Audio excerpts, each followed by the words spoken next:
Barbados is really in a very transformative state, and there are a lot of things happening. At an investment level, we begin from as early as next week. I go to Ireland, Dublin. I go to Dublin in order to do the Global Airports Conference, and we are going to go. Our airport goes out for a request for proposals, worldwide request, so that we can have an operator who will operate it for approximately 25 to 30 years, and they're going to plow about 75 million US into the airport in terms of expansion of the arrivals and departures terminals. And that should therefore carry us to a point where we have a peak capacity of about 4,000 at any given period of time. And that is done in a carefully calculated way because of the fact that our growth has been quite considerable, and we want to make sure we're continuing to be able to deal with the capacity issues.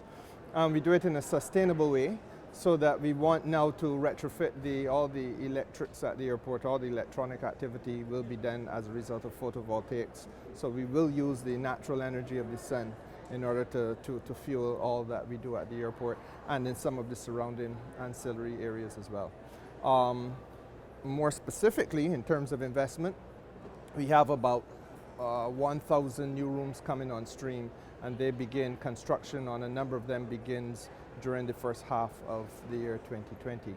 So investment in new hotel capacity, and that's an important thing for the island because we have about 6,500 rooms in Barbados right now, and obviously we have to continue to keep pace with demand.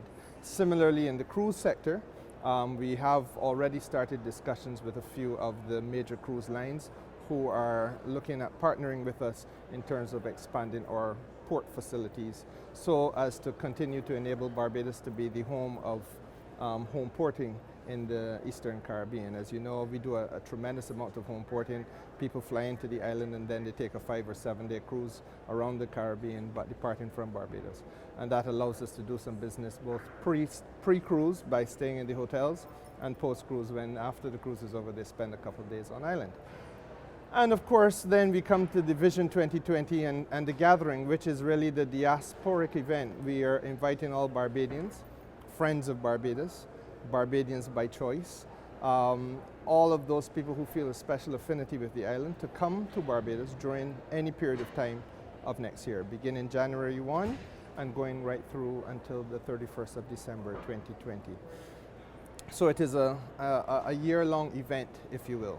And every month we have 11 parishes in the island, and every month we'll highlight one of the 11 parishes. And obviously in December it's the total island celebration. And each parish is themed. In my constituency, for example, in St. James, we have been the home of some of the island's finest cricketers, and therefore there's a very sporting theme to it, cricket obviously being at the center of that. And much of the activity will be sports in nature. But it will be a range of things featuring the island's beverages, the island's cuisine, the music of the island, the sporting of the island, you name it. Of course, the sea is a major part of that exercise, and so we are also developing a very beach culture type of approach to the thing, where we move a lot of our sports and, quite frankly, a lot of our entertainment onto the beaches. And we have those things in the afternoon, and then, of course, partying late into the night for those people who want to have that kind of activity as well. So it is, I think, a wonderful year being planned out, and I think it is going to be a very busy year, and I'm looking forward to it. Ireland actually comes to Barbados in January.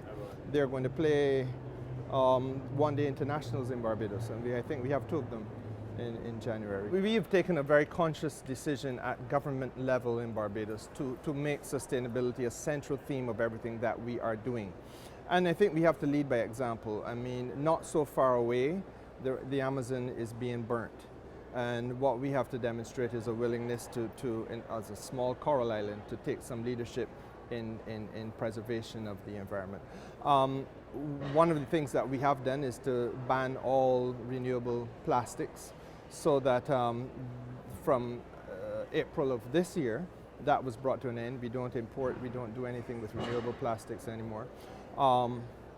We have now taken another decision that by the year 2030, we will be entirely fossil fuel free. so that we want to emphasize more use of the solar, more use of natural energy, and I think that this is something that small islands, for example, those positioned in the Caribbean, can do fairly easily, because obviously we're rich in sunshine. So that is one of the major areas that we are looking at. Again, in terms of the vehicles that we use, also we want to find vehicles and start to use vehicles that are as energy conservation oriented as possible. Hybrids, electrics, etc. Those are the vehicles that we are concentrating on importing, and especially wherever it plugs into government's central planning and delivery of services and so on, then the state will lead by example in Barbados. A small island doesn't necessarily need to have big cars, and there are a number of very small electric cars around, and reasonably priced. And what we've found is that, again, it's where you place your priorities, isn't it? If you want to continue to place heavy amounts of taxation on the importation of cars, then let it be on those cars which are doing most damage to the environment. So if you make it easier on the purchaser, the consumer, in terms of tax incentives, then it becomes a better proposition, value for money, long term especially.